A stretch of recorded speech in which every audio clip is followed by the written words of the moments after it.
મેં મારી વખતે મેં પ્રોહિબિશન ખાતું છે ગુજરાતમાં, નશાબંધીના કંઈક નાવા નીચેવાનો સંબંધ નહીં.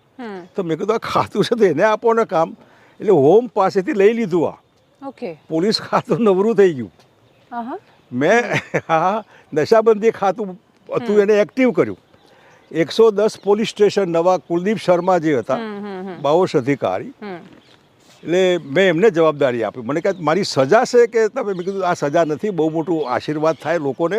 નવા પોલીસ સ્ટેશન બનાવ્યા. કેરિયર હોય એને પકડવાની જરૂર નહીં, તમે આવું ન હોય. અને એ લગભગ 12 મહિના ચાલ્યું. તમે શું કર્યું? મેં લિબરલી બધાને છૂટ આપવા માંડ્યું. ડૉક્ટરની સલાહ પ્રમાણે આપો, જેને પીવું હોય આપો. અને આ દિશામાં પોલીસ સ્ટેશન અલગ છે, સહેજ બી સ્ટ્રિક્ટલી ઇમ્પ્લિમેન્ટેશન. નો વે આઉટ. કોઈને ફોન આવત નહીં, મુખ્યમંત્રી કહેતો નહીં માનવાનું. મારી જવાબદારી છે, દારૂબંધી છે, માટે આ તમારે નહીં કરાય. એવા 110 પોલીસ સ્ટેશન બનાવ્યા. આપણું લાંબુ ચાલુ નહીં, બાકી તો એ દિશામાં એક સારો પ્રયોગ હતો. દારૂબંધી છે તો સ્ટ્રિક્ટલી અમલ કરો. અમલ કરવા માટે જનરલાઇઝ નહીં, તું એ અમલ કર ને તું એ અમલ કર. ના, આ ડિપાર્ટમેન્ટ જ અમલ કરશે. એના ચીફ કુલદીપ શર્મા એવું કરેલું હતું. એવું કરવું જોઈએ આજે પણ. જે સરકારમાં હિંમત નથી ને નહીં થાય.